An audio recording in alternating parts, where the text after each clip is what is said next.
Live in Lenoir with Mike Lorenzo. What's up, Mike? Evidence on that table over there. What is it? Got from a missing child? Where is it? Oh no. It's a mitten. Oh no. I think Rothstein left this as a message. Well, this is a bench. Yeah, it's a bench. Can you believe Any spur marks in the boots? Boots Rothstein. Oh man, so this is rarer than a unicorn, you saying that you're going to do a live stream. So I had another one planned where I was going to go off on these people, but I'll just wait till tomorrow to do that. Okay. Yeah, I don't get into the personal back and forth. I mean, I don't like to, but I understand. It gets so stupid. It's easier for me to say because I'm not getting attacked like you. Right. Really, my dad isn't. My dad was the leader of the Sun. I mean, people actually say this shit. Anyway, whatever. So you suggested coming out today, and you had some things to get off your chest or talk about that you wanted to bring up. So I've learned with you just to let you go and see where it goes, see where it takes us. Well, again, this isn't like directed at anybody or anything, but I've seen the conversations going back and forth as far as the 32. Oh, no, we're talking about Wendy. Yeah, we're talking about Wendy. And people fail to acknowledge, like, the 44, the infamous 44, was an illegal handgun. He bought that on a straw purchase. That gun was illegal. Okay, so it goes to show you that he had the frame of mind of getting an illegal gun. Right. Albeit from his friend in Texas, but being a cop buff, working for his auxiliary, he knew what he was doing, and him possessing that weapon. He knew it was illegal. Right. The moment he took it out of Texas, actually, the moment it was handed to him and it became his, was illegal. Even in Texas. Absolutely. Because, he didn't have the right to own it. At that time, it was a straw purchase. So what would make you think that if he went that route to get the 44, which I believe was wanting either through the influence of Taxi Driver or just wanting a more powerful killing weapon? I think both. He hadn't seen Taxi Driver by the time when Wendy was done. Like, so what would make you believe that he wouldn't have the thought, especially as a cab driver, as a cop buff, like, people dismiss these things. Me personally, kind of know my backstory from watching his videos. I had no real inclination to be a police officer, okay? But because I was surrounded by guns as a kid, my dad being a hunter, I was exposed to guns. But he was like a super buff. In other words, like, and I worked with guys like that. I was just infatuated with guns, infatuated with the uniform, and everything that goes along with that sense of power. Most douchebag cops that you've ever run into are the people I'm talking about. most 90% of us aren't like that. It's a job, it's a profession. We do it, The ones who take it real seriously, like the ones who are hard asses. We used to actually even laugh about them, to be honest with you. Not them breaking a blue wall. We used to laugh, these guys with all the tactical gear and all, just crazy and all that about these things. Like, it was just, they make up a very small minority of police parts in my time. I don't know, but I can't speak for today. But, so let's see what people are saying. People are saying, hello, nice. We got 17 people watching already. Ruby's in the chat. I get up to 22. If it's a sign, well, then it would be a sign that we're in the cult. Yeah, it's ridiculous stuff. So we're in Lenoir Preserve, another place that Maury Terry said that there was satanic and druidistic activities. I feel it in my bones. I can feel it. Over tree worshippers. Look at these heinous little group of Satanists with red. It's red. They're wearing red. I mean, people actually take that crap seriously. It's crazy. How's it going? Hey, what's up? Yo, they put in a lot of new grasses here. That's new. Haven for deer. You can almost see where they lay down, right? Yeah. Yeah. Down. But so getting back to the 32. As a matter of fact, I didn't tell me any of this. I ran into an old guy who was a cab driver in the 70s. He was like an actor.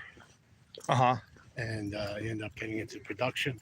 movie production. And I was like, what percentage you guys were carrying back then in the 70s? He goes, oh, just in the cab company he worked for. He goes, 90%. Right. I was like, oh, and where would you get him? You got him through. He didn't use the Easy Andy, but guys would actually seek out, like, it just became a thing within that Right. community of cab drivers, like, to carry a freaking gun. Right. I mean, it only makes sense in the 70s of that, because It probably still exists today, to be honest with you. oh, you know no what I mean? doubt. I mean, but It's one of the most dangerous professions. right, and in those days, it really that's one of the things about that movie Taxi Driver that was fairly accurate. It captured the vibe Absolutely. and the atmosphere of New York really well. Did I tell you this story? When I was a young guy, I think I was 19, 20. I was out of my house, not by choice, but I was living with these two other knuckleheads. One of the guys is Zeke, who I mentioned in the other video. Mm-hmm. And we lived basically in a squat Where? in Yonkers by a housing project. It was a rough area. So, but I had a phone. Like, we all worked. It wasn't like we were like, drug addicts. But we were living for free, so it wasn't bad. So I had a phone put in, obviously. And I talked to my dad, who was still on the police department. It's like the 80s. So I'm talking to him one night. He goes, hey, look out your window. I was like, hey, and I go, what? And then I look down. There was a cab, like, stuck to a tree, or like a telephone pole. Cops all around there. I said, what the hell happened? Some guy, this is during the crack epidemic, gets in a cab, takes it to right by this housing project, not far from where my house was, obviously, from here to that tree, and blew his fucking head off in the back seat. I guess he went to rob him. Jeez. And, so it's a dangerous profession. I worked with a guy who did that on the side, and we're like, God, this poor guy passed away. He's a great guy. He's a Puerto Rican dude. I'm like, Bobby, isn't this job dangerous enough? You drive a hack at night? I mean, He did it, for his family. That was his B job. I mean, even Berkowitz, who was the crime buff, had to know about the Zodiac. There was a cab driver who was killed in that. Paul Stein. Paul Stein. Yeah. Right. Although he wasn't a cab driver during Wendy, but he was working at the security guard, which probably had similar subcultures Yeah. of gun buffs. Absolutely. You get into those kind of professions if you kind of have that kind of cop buff thing, Right. They're usually drawn to that. Not to denigrate it. So someone's asking in the chat, did Taxi Driver depict or create an atmosphere? I believe it depicted it. Yeah. Because you couldn't set dress New York City. You know what I mean? Especially the way Martin Scorsese worked. You couldn't make New York City into that unless it was like that already. So I believe it just depicted the certain time. Yeah, and that wasn't the first of that. Right, you had Mean Streets a couple years before. Yeah, but also like the whole vigilante thing. That wasn't a newer. I guess it was most popular, but there's been because I'm a Noir guy. I like film. Right. So Right. You had that Pelham 1, topic- 2, 3. You had French Connection. Well, Pelham 1, 2, 3 may have predated it or around It the same did. time. Okay, But that's what I'm saying. Like, New York was a rough place back then. Oh yeah, that's why I laugh when people get hyperbolic about things. I'm like, hey man. I remember even just going to Yankee games, and I hung out downtown, and I could tell you so many stories. There was a story one time. I think I told you this one time. I used to hang out downtown a lot, and I'm taking the train back. And back in the day, I don't know if you remember this. You might be too young. There was a group called the Savage Nomads. Oh, I was You ever hear that? I was 2 years old. No, But I heard of a them. little bit older because they lasted into the 80s. Okay. But they were a notorious Puerto Rican gang. And, they would just take off. That was their thing. And if you saw them, you always had to have your head on the swivel when you're on the subway back then. Mm-hmm. And I remember being on a train. I'd always try to take the first train. So when it pulled into 242nd, I'm gone. But I looked, and you'd always have to look down the cars. And I saw them on there. This is before 242nd. This is like in the Harlem area. And I got up on the top of the freaking train. Really? Yeah. It was either that or get assaulted. Not that I had any money. I probably had $5 in my sock, and that's something we put our money in a sock Right. or in a shoe or underneath our genitals, because that was the reality of that. Now that wasn't 77. That was probably more like 1980, 82 or something like that. Right. But just to give you the sense of climate during that time. I mean, it's just the biggest problem I have really with the critics of Wendy is that they ignore the obvious. MO, time, place of occurrence, him leaving the Casaras angry. People try to nitpick about which day he left the Casaras angry. You know, this isn't a secret, but so I can say it, that we heard part of the interrogation of Wendy, and you made an astute judgment about the way he feels about Casara now. Can you talk a little bit about that?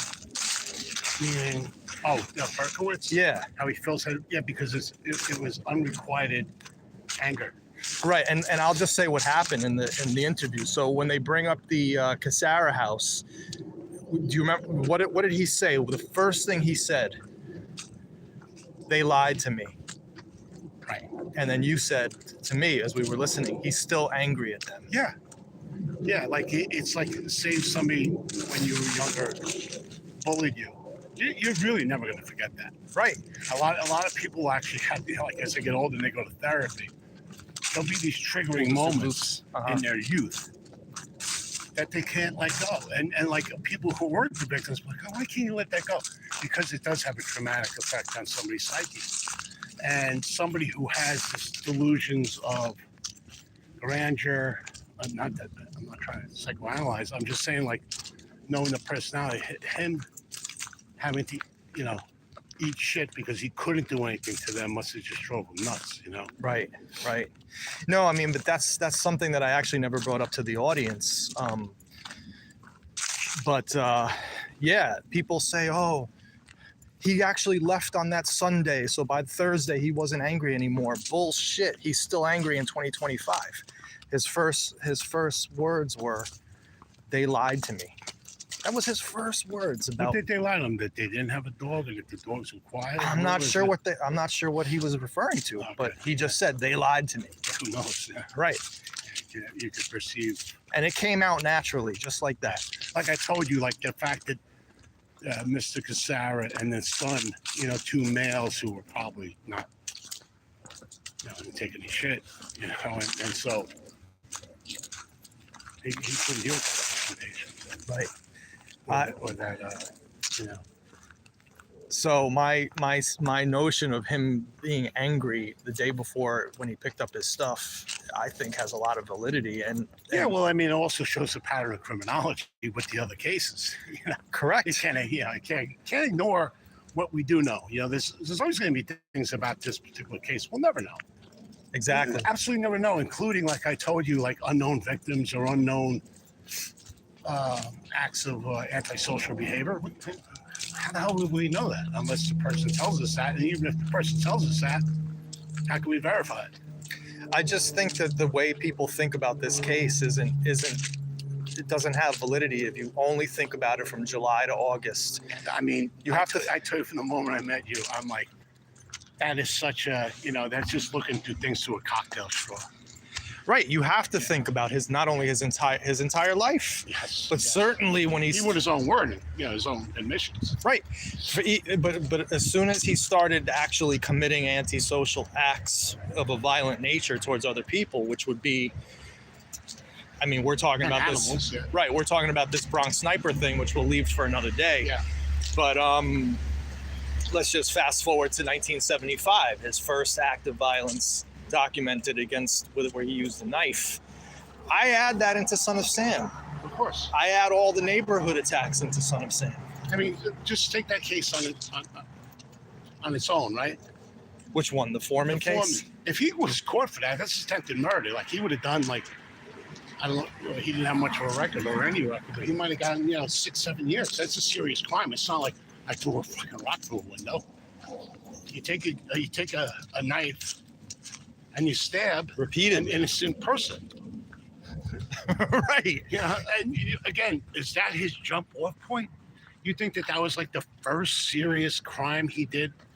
It might have been the first serious crime he did up front, one-on-one. You know, but yeah, that speaks to him already being primed by having done. From like live his normal life to one night just wake up, take a knife, go out and stab somebody. And that's why I am of the opinion, and again, we don't have to talk about it, but that Bronx Sniper would be a great intro at the age of 17 to this later life of violence, because it has all the hallmarks of the Son of Sam. I don't know the exact date of how old he was admitted doing this, but they're throwing things out of a window down at other people. How many people, even children or youths would do that?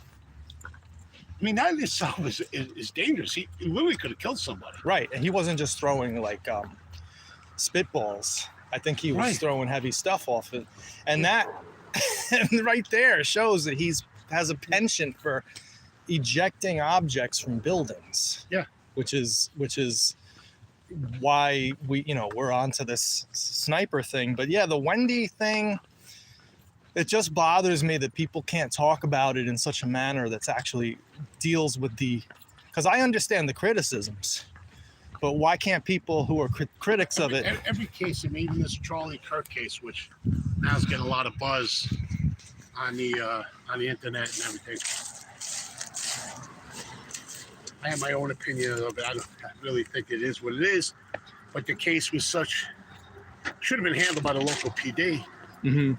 FBI coming in right away. Now people's ears are going to go up because the FBI is involved. They haven't exactly earned our trust over the last 20 years. In my opinion, last 100 years. But the FBI started out initially as what, like Harry Anslinger's anti-drug force or something? At his creation? Yeah. Well, first, their main thing was first anti-red, right? The communists and stuff like that. But right, the Anslinger stuff was before. That was like in the 30s, going after people smoking marijuana. Yeah, and then I'd be honest, I don't even know. I can't talk. But the anti-red stuff. Yeah, but getting back to Wendy. Again, some people say, "Oh, Mike doesn't seem that enthusiastic about it." It's not my nature. I guess it's just like kind of going back to when I was a detective, which was years ago. You have a case, right? So all your attention, your focus, everything, it literally takes up your home, even with a family and other responsibilities.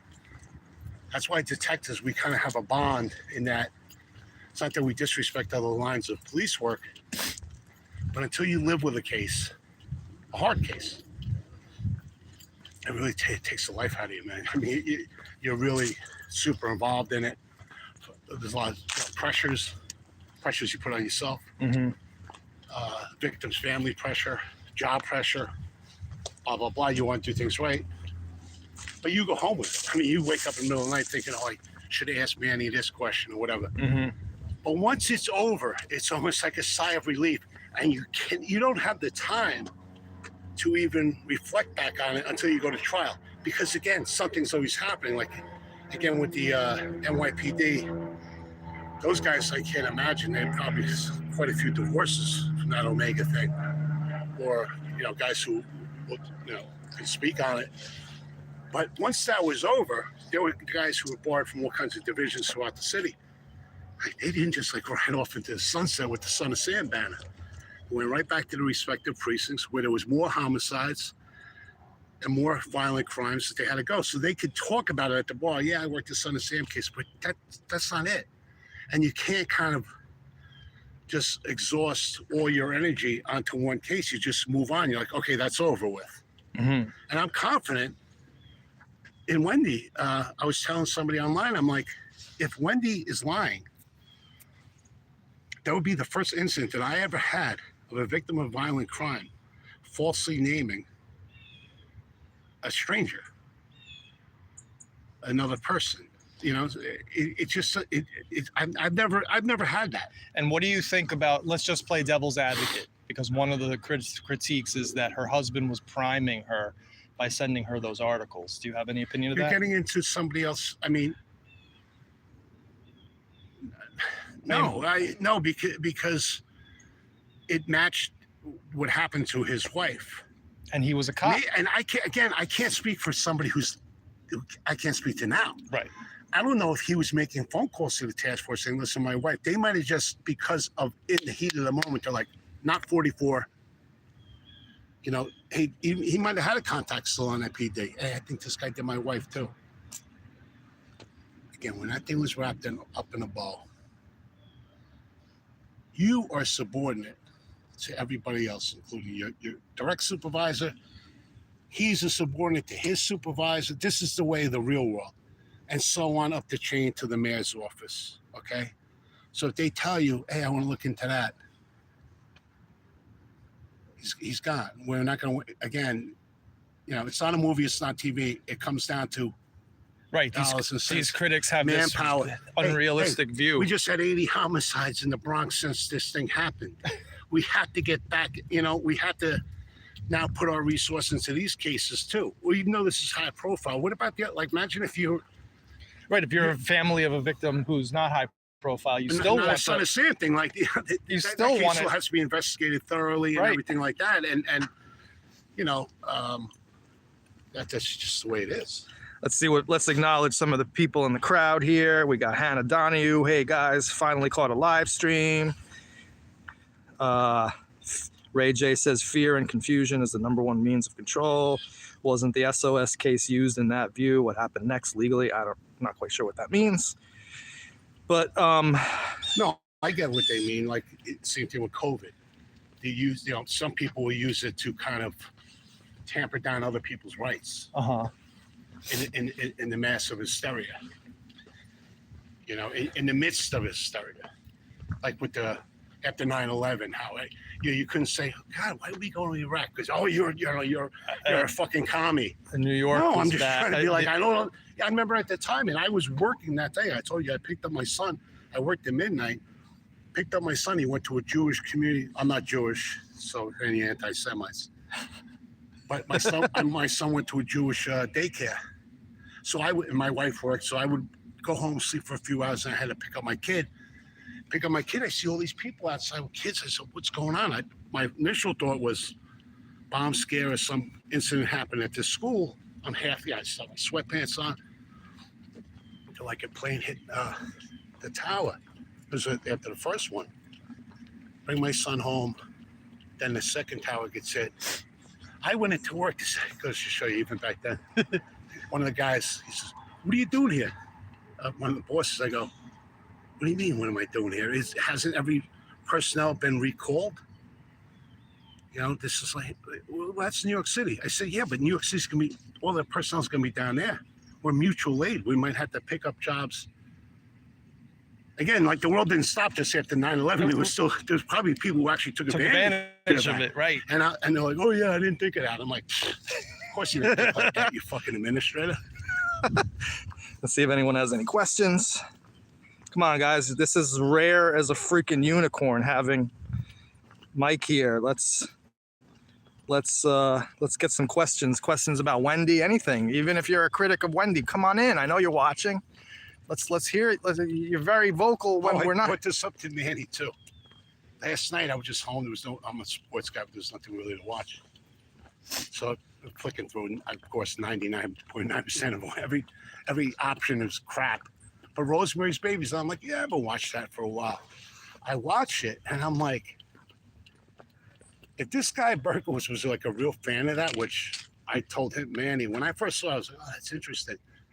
Like now watching as an adult, I'm like, oh, he's fucking stupid.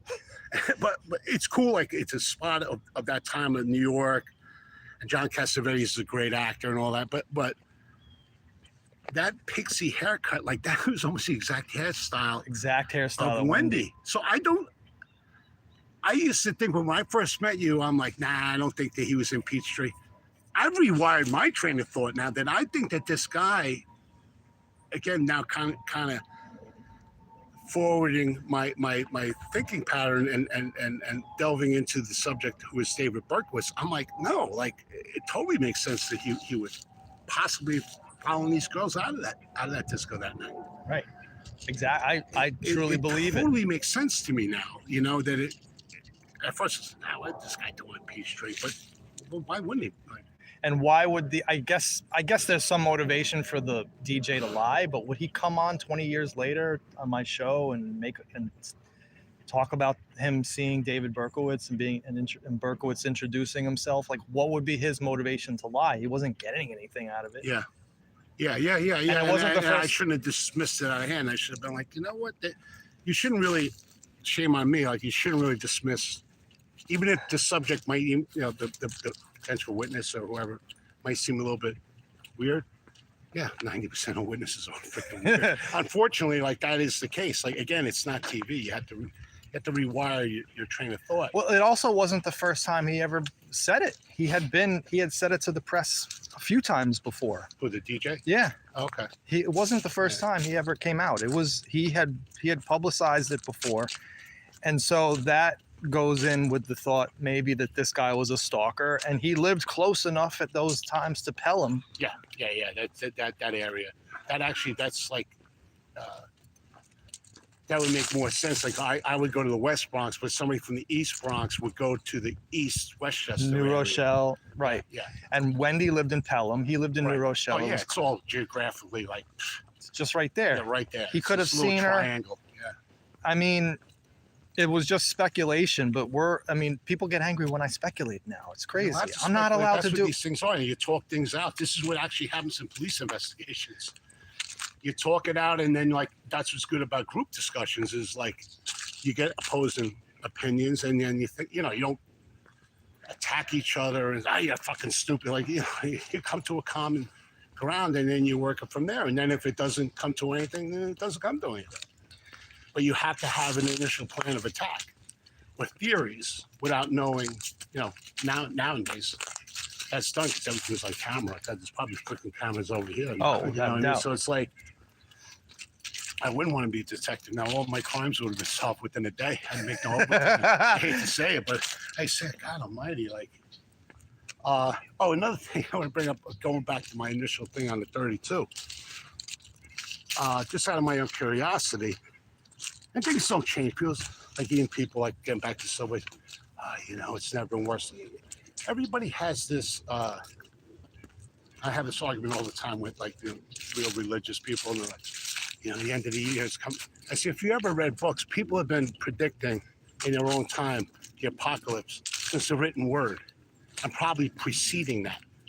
Going back to the Mayans, going back to every. I never pay attention to that. But that's the selfishness of human beings.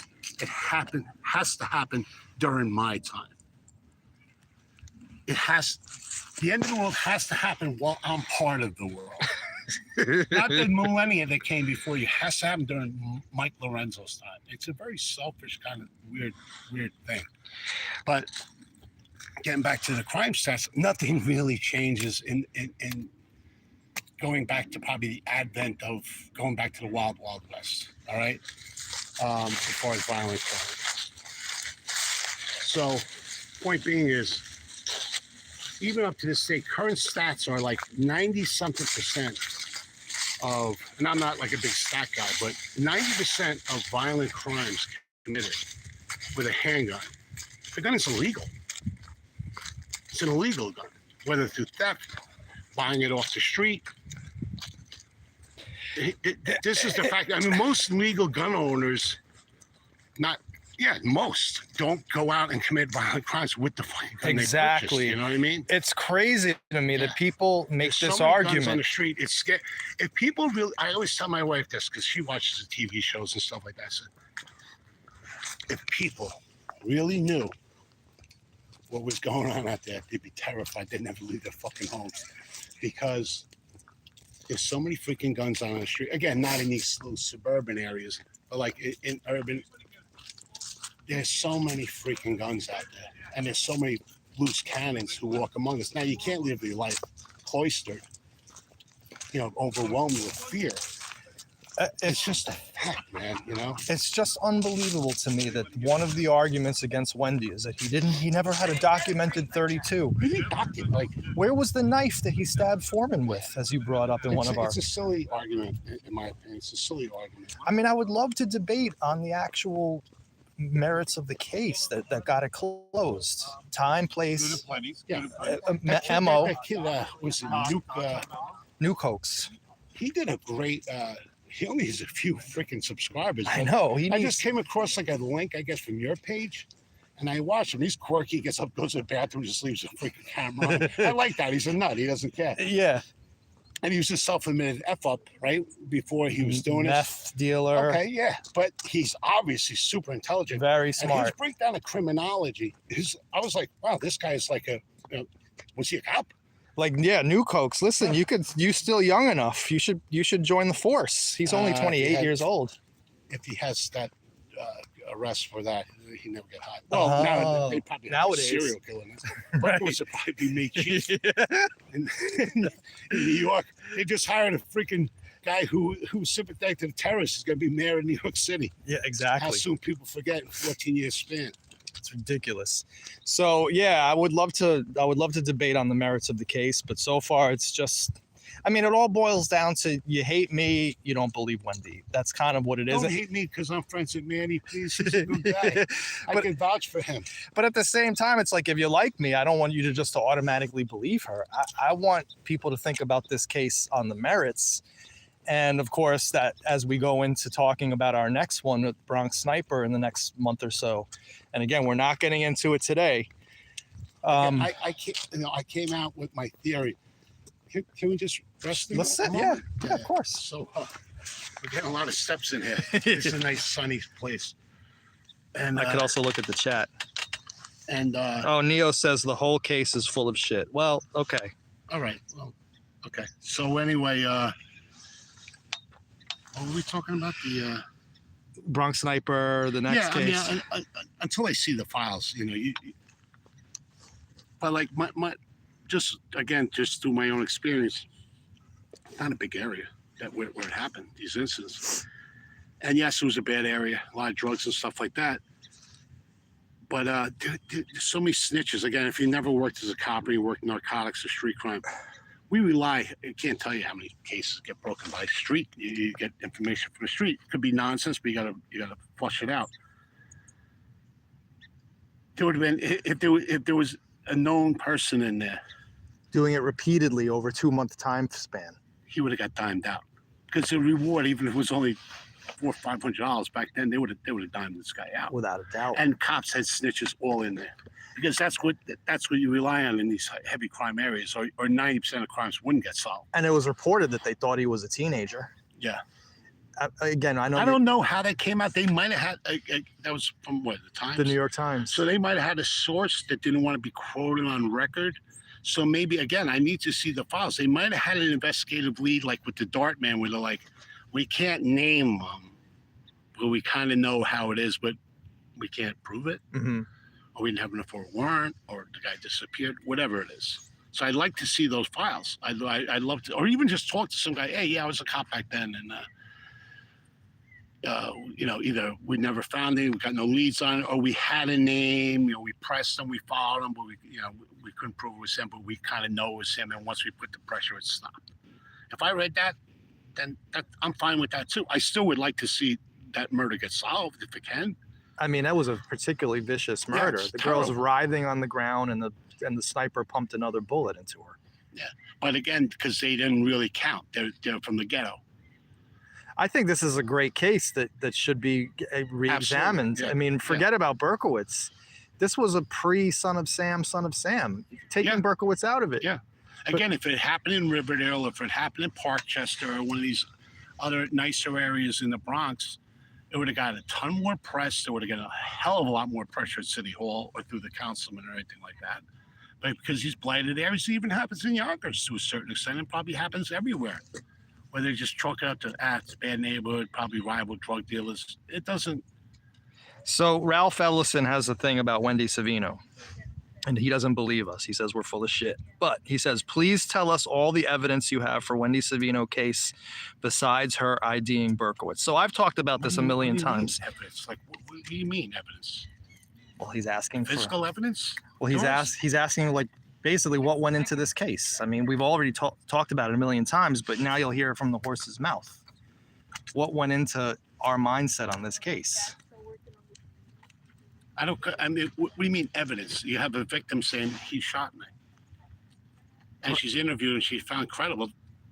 I've had plenty of cases like that where I never retrieved a weapon, but it holds up in court. I mean, is the physical evidence? No, because he didn't have a 32 when he was arrested. They never found the 32. Does it mean it never existed? No. And and Manny was there with me. I went in there thinking like, I'm open to anything, man. You know, I knew that Joe Savino wasn't he had some incidents in his past. So like, I went in there open-minded, like, hey, you know, let's see what's going on. But he had no life insurance on her. He was not in any financial straits. They investigated the hell out of him. Their focus was on him. Absolutely. Because of the randomness of it. It's usually is the freaking spouse. But I saw all the files and there's nothing there. Zilch there. There was nothing there. And in fact, you thought that he was good. You used the word when we were meeting with Klein down there because he was a little bit belligerent with the cops. Yeah, because an innocent person will say, like, they'll put it out, I know you have to ask me because I'm the husband. I know you have to go there. But they'll reach a point like, hey, listen, man, you've interviewed me twice or whatever. You know, stop just, especially as a cop, don't have tunnel vision. You know what I mean? Okay, if you want to look at me, that's fine. I accept it. I was a police officer. I know how it goes. But widen your range. Right. You know, widen your range and you will get mad. I've had that. You know, it's like, hey, you know. And just the fact that he got mad, in your opinion, as a professional, speaks more to his innocence than his guilt. Guilty people, they'll usually they'll string it along like they really won't get competitive with you. Their tactics is to try to outsmart you or deny it. Like, hey, no, look at me. Yeah, I'm a cool cat. You know, no. I mean, just watch freaking TV shows on Forensic Files or, you know, 2020. You know, there's so much stuff out there when you see these guilty guys. And a lot of times they'll never admit it, but sometimes they'll eventually come around through just persistence. Very rarely a guy just come in, you know, right away, like Berkowitz. What took you so long? You got me. A lot of times, like, you catch him, and no, it wasn't me. You know what I mean? Again, watch YouTube. You know. Yeah, it's a great thing to watch interrogation videos because the people do act like we're animals, and we act very similar ways. If we're guilty, people act similarly, and if we're innocent, people act similarly. So in your view, the way that the belligerence of Savino was tended here's the thing. I'm not going to get angry. But, you know, you say you're full of shit. Don't tell me. You tell Wendy that she's full of shit. All right? Well, that's what I keep on telling you. Tell this senior citizen woman without an eye. Her eye got fucking shot out and she almost died. And she's tougher than all of you, including me, combined. You tell her that she's full of shit. What does she gain from this besides kooks calling her a liar? Absolutely. Well, she gained closure for herself because she believes and it's backed up. But is this notoriety that you'd want to open yourself up to this kind of criticism? For what? Like, what is her? That's true. She doesn't need that. And luckily, she's pretty much shielded from it. No one's really showing her any of what these people are saying. Thank God. But I've seen it so many times where victims get blamed for things like. There are blogs dedicated to Joe Savino about how his company worked with the Shah of Iran, and somehow that is the dumbest shit I've ever heard in my life. Astrology of Son of Sam.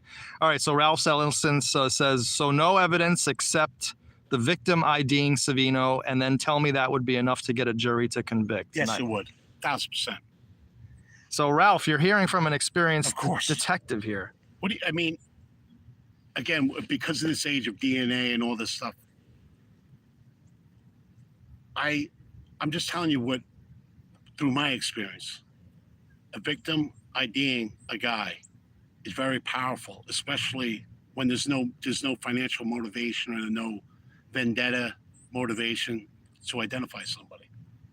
And also, let's talk about the sketch. It's not like the sketch was of a 6'7" black man with a mole on I'm not his going to face. keep arguing this. To me, it's futile. Yeah. If you don't want to believe it, don't fucking believe it. But again, point your animosity towards this senior citizen woman without an eye, who, by the grace of God, lived. Because a lot of those gunshots could have been fatal. Easily, it's And with 44, she would have been dead. without a doubt. Without a doubt. I mean, people are saying the Netflix was re-edited. I'm not getting into this It's so back and forth with your hate viewers, because that's true. I don't want anything to do with that. I don't, I'm not looking to write a book or do anything out of this. I just picked it up because it interested me. I got along with Manny. I found him to be a genuine person, and I just took an interest in it. I'm not saying I'm an expert or I know everything or what's. No, I'm just telling you just through my experience that a criminal, a one-on-one ID or I've had, we used to use like the 6-pack IDs, and those you can't be certain because you actually have to same thing with any suspect in name. Like you have this tentative ID, even if a person goes, yeah, that's him. You have to make sure that he was not alibied, he was in jail already or whatever like that, because that's always a possibility. But if the person is staunch and they're willing to do what we do as investigators, we're not the judge and jury of the case. We get the person's statement, like we do with Wendy. The criminology only says that's what the prosecutor does. He goes to court and then he enters these things, and they would be evidence. The criminology of this case would be considered evidence. It would be argued with the defense that one has nothing to do with the other, but that's for the judge to decide what is evidentiary and what is not. That's not up to me. And I've seen these things argued out in court. 90% of my court time when I was there was between arguments between that this is the legal system that is constituted. Again, it's not TV. So many people are influenced by TV and movies, but the real world, it's not like that. 90% of the time when you're on trial, including the defendant, it's not this what you see on TV. It's these closed side arguments between the jury and all these evidentiary criminal procedure law arguments that the defense makes. That doesn't have anything to do with this. And then the judge sits back and decides, goes, no, I do think that that's pertinent, that this happened in this time frame at this time. And that's what a DA actually said in this case. Yes. The time and the place and the MO. So if you're asking for more evidence, that's also evidence. So Ralph, there you go. I mean, we can't help you if you. I don't think we're going to change Ralph's mind. And again, I'm not in here to get to change Ralph's mind. Quarreling like we had a bar. Oh, the Giants suck. The Jets. And I don't even care about what happened to the 32. The fact is, if I believe Wendy and I believe Berkowitz did it, so therefore he had a 32. Do you think that in every homicide involving a weapon, the weapon is itself recovered? Hell no. On TV, it may be. In a movie, it may be. In the real world, very rarely. Because the first inclination, especially if this was get rid of it. Get rid of it. The 44 became his identity. So in a way, he was tied into this whole. He was already long gone at that point. He was, even with the taunting and all that. Now he's a superstar. As they got into in all likelihood, if they didn't have the drop on him, he probably would have gotten into a suicide by cop or a shootout, and that would have come to the end. I don't think that he would have. That's why I disagree with you. Again, we're friends. We can disagree. I don't feel like he parked in that hydrant on purpose. I think that it was a screw up. There's probably no parking there. I don't think he did that subconsciously so his car would get traced back to Yonkers. He didn't have that sophisticated of a criminal mind, knowing how detectives do that. He never worked within a detective squad, knowing what they do. He was an auxiliary. Hey, kid, there's a traffic accident on Webster Avenue. Go help out direct traffic. He probably freaked out, though, after he got it. It might have been. Oh, yeah. He probably knew, oh, shit, it's going to come back if they do it. But why would he, if the story is true that he picked off that ticket and then went and did the shooting, why would he do that? If he got the ticket, knowing he got a ticket, and then he goes and does the shooting, that speaks to some sort of subconscious way to get caught, because after he got the ticket, he should have been like, oh shit, this place is hot. Who is that according to? The I'm woman? just Who said that? that he got the ticket off the car, then went and did the shooting? Who did that? Who said- Cecilia Davis. All right, I'm not doubting those This- chain of events, but in the chaos of these moments, it's very hard to like even nail down times like that. True. You know. True. So I'm But being again, that case is put to bed. I'm not going to rehash these cases have been put to bed. As far as I'm concerned, Wendy Savino case is put to bed. If my reaction isn't feisty, wanting to go back and forth, just because I just don't have the time. right. Or the energy I tend to do get it. a little bit more emotional because, well, I have the time. Yeah, I mean, and these people are entitled to their opinion. All I know is this woman had her eyes shot out, and her lung collapsed and was on the fringes of life, and then produced an and then identical produced, sketch. a sketch It's close enough. and criminology. Right. Yeah. So- it's over. so- It's over. So let's see what people are saying here. While everyone's getting angry at Neo in the chat, we'll just ignore all that. Again, I'm cool with people having educated discussions about these things, but so far all I'm seeing is vulgarity in the chat, which I guess was to be expected. Sorry about that. I didn't expect that kind of thing. I just wanted to come out and have a chat with Manny. Wendy, Looking at this fall foliage, which is, I wish you guys were here. You see, maybe lighten up your mood a little bit. yeah, guys, Look at that beautiful tree down there, and just you sound like Bob Ross, Oh. the painter. Look at that happy little tree. In our world, we can just do whatever we want. We have I'm control. not a druid. I just have an appreciation for Did you see the Bob nature. Ross documentary? No. Yeah, I think you'd find it very interesting. Yeah. He got screwed over by his producer. They stole his name and his rights. Yes, would do that. It wasn't PBS. Oh, was it was this couple called the Kowalskis, and the Killer Kowalski, the wrestler. and Kowalski, the male, was in the CIA before. Anyway, Oh. they stole his rights after he died. He died at 52 years old, my age. Really? He looked like he was 70.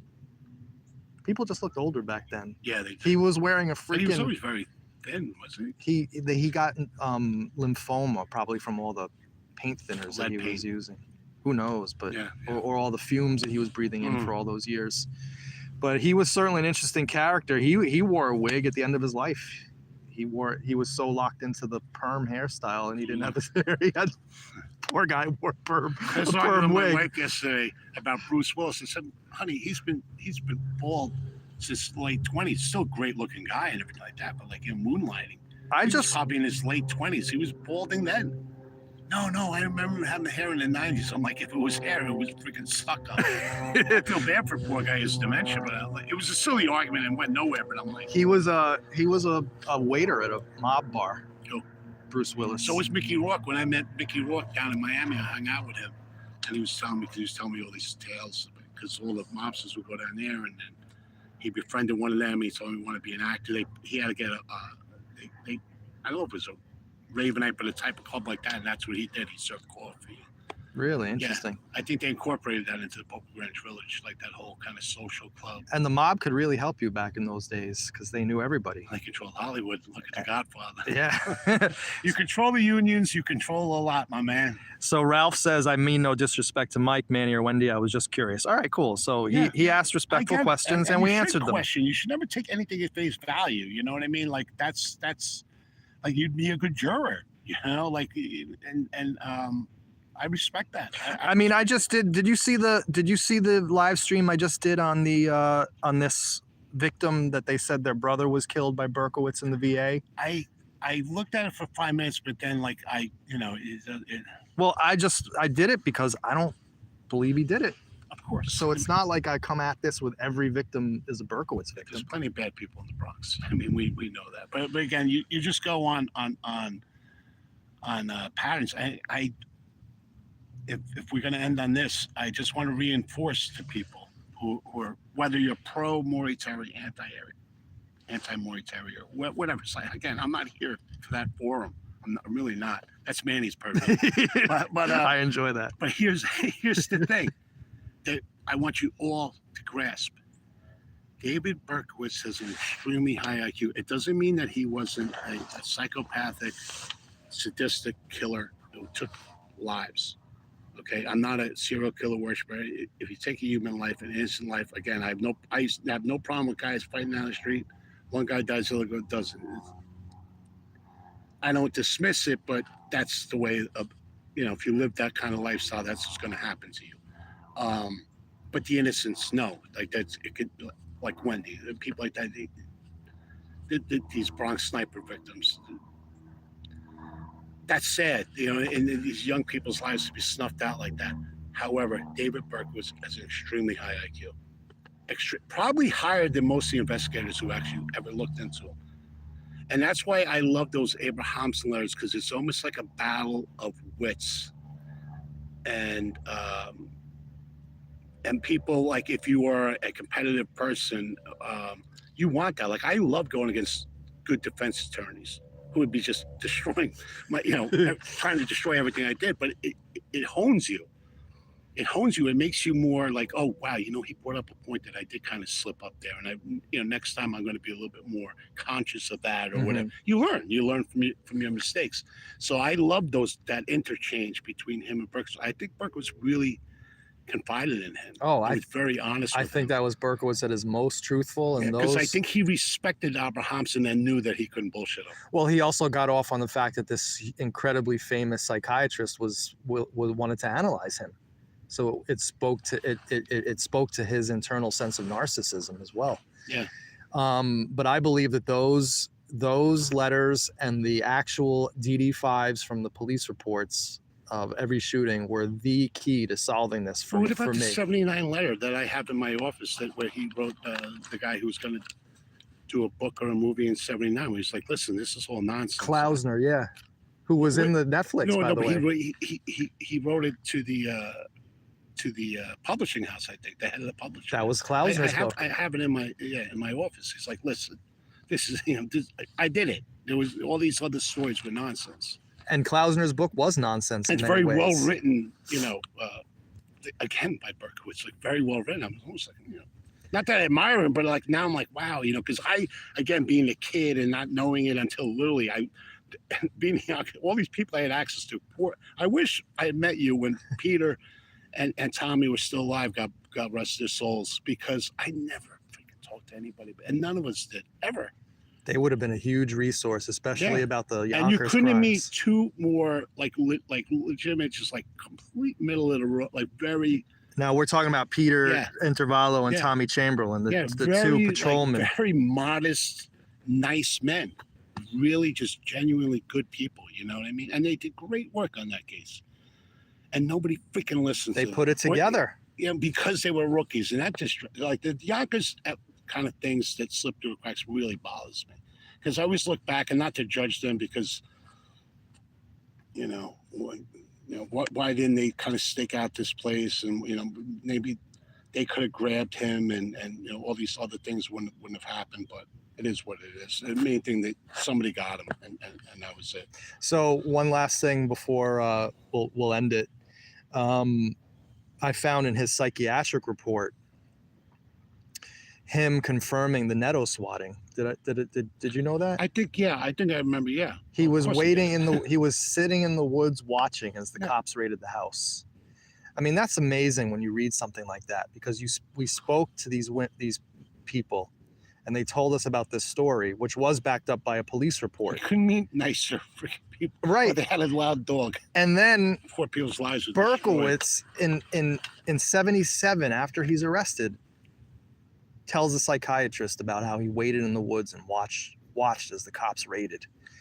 And he had to have known that they could have been shot, because he said that there was a guy with a gun in the house. So crazy shit. Let's see what's going on in the Neo's being very obscene. I mean, it's sad that he shows this face to the world. I'm not asking you to comment on it, Mike, but it's sad to me. I can't see it, nor do I want to see it. Yeah, it's really sad, actually. The things that he's writing about me, I'm using you. I mean, it's just ridiculous. Nobody's using me, my man. Nobody. Ray J says Mike should open a cold case consultancy. It interests me. I mean, I guess you never you never lose it. If you're a carpenter and you retire from being a carpenter, you're probably still going to be building birdhouses around your house. I mean, you were great on the Savino case. You were steady, solid. We went down together to the police. You didn't say much. The thing is, 90% of the time when you have homicides, they're just cut and dry. It was a slam dunk case, in my opinion. No. Right. What I mean with the Savino case, it's not so. What I mean, 90% of the time is ghetto homicides, or like in the commencement of a robbery or something like that. Oh, okay. Catch the guy coming out, the guy's dead, and we got the. I mean, it's not. It doesn't take that much intellectual exercise to put the case to bed. We actually found this case through our previous work. Well, First, if that detective never forwarded that same, again, going back to criminology, if the guy from the initial Nina's shooting, Savino, who was a seasoned veteran detective, had the thought, and he probably went to his boss first and said, hey, listen, this kind of sounds like that job that they got over there with that lawyer. Yeah, send it over there. Again, this is before Omega, before all this stuff. Way before. And we do that. When I have a robbery, I call, especially if it's a border robbery, if it's bordering the Bronx, or it's bordering Greenberg or Scarsdale or Mount Vernon or wherever, you call to the neighboring jurisdiction. Hey, this is what I got. You got something like this? No, we don't. Okay. A lot of times they do. And then you say, what do you got on it? You got any partial plates? Because communication is the most important thing. And they had to have noticed that the sketch from Loria was similar enough to the sketch to Savino. Again, this is before, and even then, they obviously didn't take and throw it away because it was a different caliber weapon. Correct. All right. The cops initially thought they were connected, despite the right. If it was nothing, if they felt that it had no evidentiary weight, they wouldn't even include it in the file, but they did. And that's where we found it 45 years later. And the descriptions, but forget about the sketch. Like if I call you, right, and I got a white male perp 5'9", whatever Berkowitz was, right, and then I call to say Queens, and I call them over and I said, what do you got? Oh no, the guy was African American, 6 foot tall. Okay, you wouldn't even put it in the file because it's not relevant. It doesn't match the MO. Right. So it's not like the initial case was made back in 76 when Donna was shot. Again, by adding that file to two different caliber weapons, but again, they didn't dismiss it out of hand because the MOs matched up. The MOs matched exactly because, as Klein said, and I'm sure you'll agree, stranger killings is the rarest of all. Right, and especially of shooting through a window in a parked car. Yeah. So you have these two cases that are extremely similar. I never had one. Neither did Klein. Yeah, never had one. And they happened 3 months apart within 2 miles of each other. It's him. I mean, you can. It's fucking him. Like you're talking. You're preaching to the choir. I'm like, yeah, it's him. And any detective, like if you ask them, 99.9% goes, yeah, Manny, yeah. Well, Geis emailed me after the case broke in the press saying, great work. That, he didn't come out and say, I believe Wendy, but I don't think Geis would have emailed me if he thought we were full of shit. He emailed me a congratulations and said, great work. Yeah, he did to me too. And John is a really, I don't want to say sensitive, that's not the right word, but he does care. Like he cares. Right.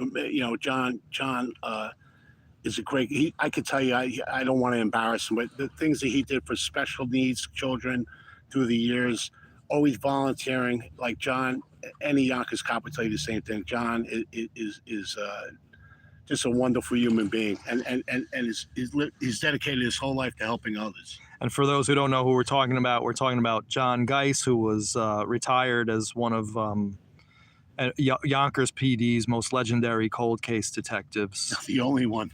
The only one. Unfortunately, we should have had more cold case guys, and they have it now.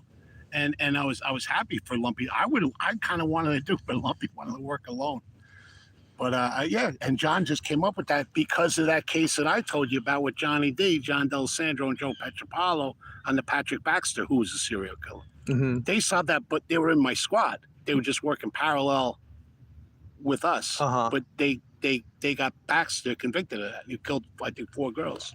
He was already doing life, but we got him for a rape murder down here on the Aqueduct by Warburton. Actually, right by Wicker Street. Really? Yeah.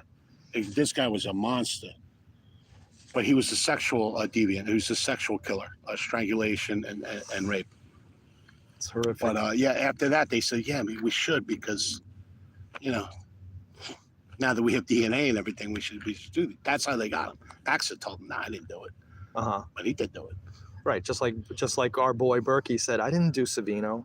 I just think he got caught totally off guard with this. They don't like that. There's always just a couple of secret things. Like I said, I don't like lumping all serial killers together. But like Bundy, if you think that the ones they just convicted and not are the only ones he did, you're a very foolish person, and you're underestimating how easy it is to kill people.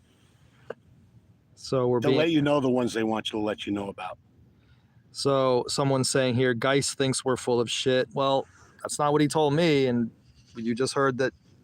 Well, if John feels that way, then he should contact me directly. Until he tells me that directly, I'm not going to believe you. Right, exactly. And even if he disagrees with me, it's not going to end my friendship or my respect for John, and I hope that it's mutual. You know, we can disagree. That's fine. I mean, I don't think that he would use the word full of shit, though, concerning me, at least. I hope he wouldn't. Considering the source, consider the source. Well, I'm not, again, I didn't come out here today to get in some verbal judo with people online. It's right. Not, I'm too old for that. I don't like to say I'm having fun, but I'm trying to just be positive and just. Right. I mean, that's all I wanted out of this too. The drama, I enjoy making fun of it for comedic value and the audience enjoys me talking about that stupid I think serious shit. people like me don't like it. We don't enjoy it. I'm not saying you're into it. I understand if you're getting personally attacked, like it's like, let it roll on my back. No, because. But I think don't concentrate on the negative, Manny. I think a lot of people appreciate and the people that count exactly appreciate that you're going to be an honest dealer. All right. So, is there any last words you want to tell the audience? No. Just don't let these things overwhelm you. You know, it's. Think about the victims. Don't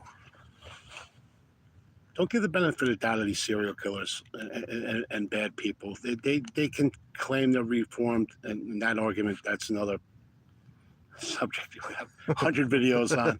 I don't believe it. I don't think a tiger changes his stripes. I don't believe it at all. I mean, Well, especially given the fact that he's where he belongs. He was a danger to society, and actually, if he got the mental health assistant that he probably needed as a kid, but I'm not blaming the parents. They were involved. The father had worked probably 18 hours a day. It wasn't a thing during the 70s to have your child brought to a psychiatrist, but Nate even said it.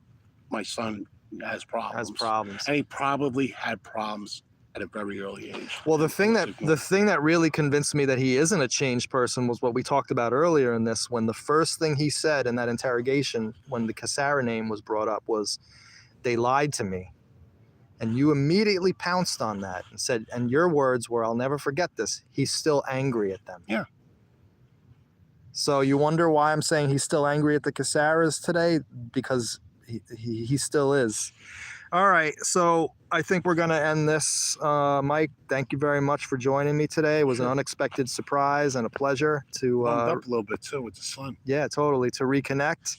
And I'll be back with my live stream talking about Mr. Real Estate probably tomorrow. Oh, my. Tomorrow. I have a comedy routine already. You can't deny me that. All right, we'll see you later, guys. Take care.